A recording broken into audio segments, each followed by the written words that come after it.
Good morning, friends. It's me, Pastor Laura from the Mills Church, and it's time for our Sunday morning announcements. And today is March 17th. Is it St. Patrick's Day today? I don't know. I don't keep up with this anymore. And when the kids aren't in school, I don't know what's happening.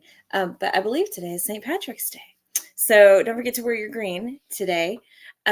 Also, just wanted to pop in with a few announcements. And I'm going to put those in the comments and in the video description as well.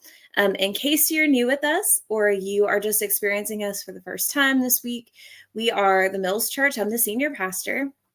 We're a new faith community of the United Methodist Church located in the Mill Historic District of Rocky Mount. We're just about a block before the Rocky Mount Mills and sort of going the other way. We're just a little bit of ways before you get to Braswell Library. So right there, right in the middle of the Mill Historic District, we are a reconciling new faith community. And what that means is that we are part of the reconciling movement, which means that we are for full inclusion in the church and full, sacramental rights and things like that for our LGBTQ plus brethren, brothers and sisters, siblings. Brethren is a weird choice of words. Our LGBTQ plus siblings, as well as our BIPOC siblings. And so we're just looking for a place of inclusion, and not only inclusion, but affirmation. So often in churches, we say all are welcome here, but we don't really mean come as you are. We mean the body is welcome, but not the person. And so I think it's really important that we distinguish that. So for us, that's what that means as a reconciling new faith community. It means that we're an affirming place, that we believe in full rights for all people, and that we believe you should come inclusive of who you are. So that's that. As we talk about our announcements for the next couple of weeks, we have a lot coming up. This Wednesday, we have our last Lenten lunch service. That'll be at St. Andrew's on Circle Drive. The Episcopal Church is right across from Inglewood Methodist. That'll be at noon on Wednesday. On Saturday, we have our big event, which I'm really excited about, and I'm thankful for our community partnerships for making this happen, because it is just going to be great, and I'm so excited. So Saturday from 9 to 5 is our foodie fair and art show. So the artist studios will be open from 9 to 1 in the TRAC side of the building. That's our education building in the back, where the TRAC studios are. Tar River Arts Collaborative, if you aren't sure what we're talking about. But the TRAC studios will be open, so you can go buy art and you can go check out our artists and meet a lot of them. There's some wonderful, wonderful, super, super creative people in our church.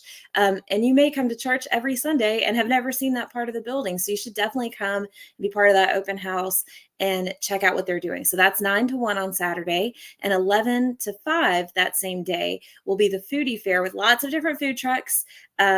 One of them is the snack cart. I always get that one wrong, but they have like the fried, like the food fair kind of stuff, the state fair kind of stuff with the fried Oreos and all of that really awesome kind of stuff that is not at all good for you, but like really delicious.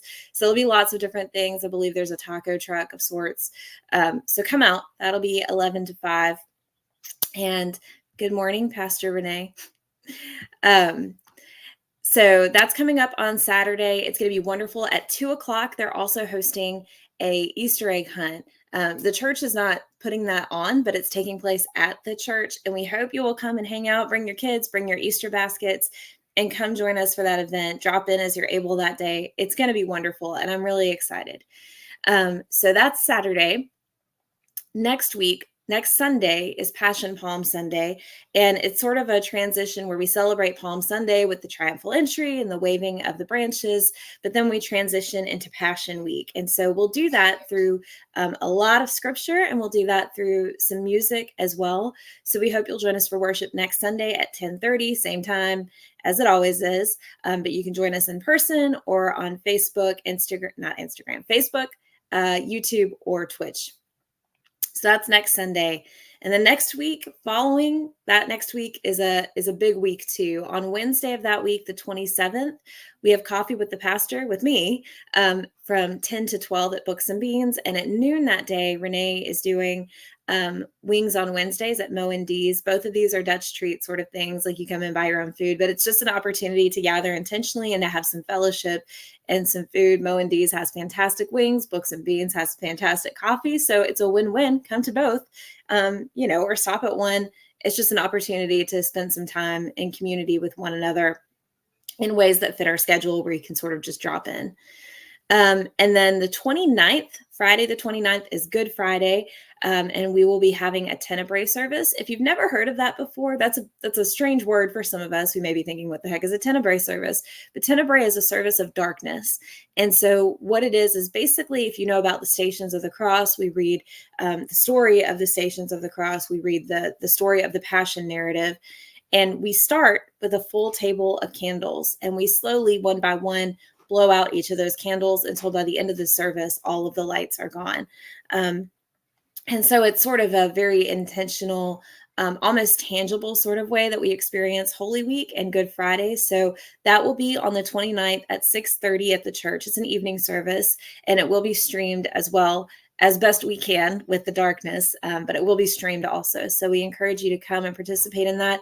It is hands down my favorite service of the year. I love Tenebrae service. It's beautiful. It's, without being overly emotional, there's a lot of heavy emotion associated with Good Friday. So it's a beautiful service. Come and join us for that. And then of course, Easter is the 31st at 10:30, typical, Sunday morning worship time. So we hope you'll join us for any and all of that. I know that's a lot of things coming up, but hey, isn't that a great thing to have all of these things happening in the life of the church? So pick one. There's lots of different things for you to come and join us and experience us if you've not experienced us before. As always, if you have questions about the church, or you want to know more, or you're curious but not quite ready to come to worship, or if you want to come to worship and you don't want to sit by yourself, or you want somebody to kind of be a worship buddy who will sit with you, let me know all of those things. I would love to talk to you more about the church, how it started, where we came from, what our values and our purpose are. And I'd also love to make sure that you're not sitting by yourself when you come to worship, if that's what you want. Or if you want to say, hey, Pastor Laura, I want to come to church, but I don't want anyone to talk to me, that's okay too. And we can make sure that happens. We want everyone to be comfortable and to come as you are, anxiety and all, because heavens knows I have it too. So all of that is out there for you. I hope you all have a wonderful Sunday. I hope you join us for worship today at 10:30. And also, one of the best things you can do to help the church that costs absolutely nothing is liking and sharing our videos. And I realize that sounds like so YouTube content creator, but it's true. When you like our videos, when you share our videos, it helps us to be seen by lots of other people, and it costs nothing. It's just a little tool of discipleship. So even our announcement videos, our Sunday morning worship videos, if you can share those, it makes a huge difference in our reach every single week. So that's it, friends. I hope you have a wonderful day. I look forward to seeing you for worship this morning.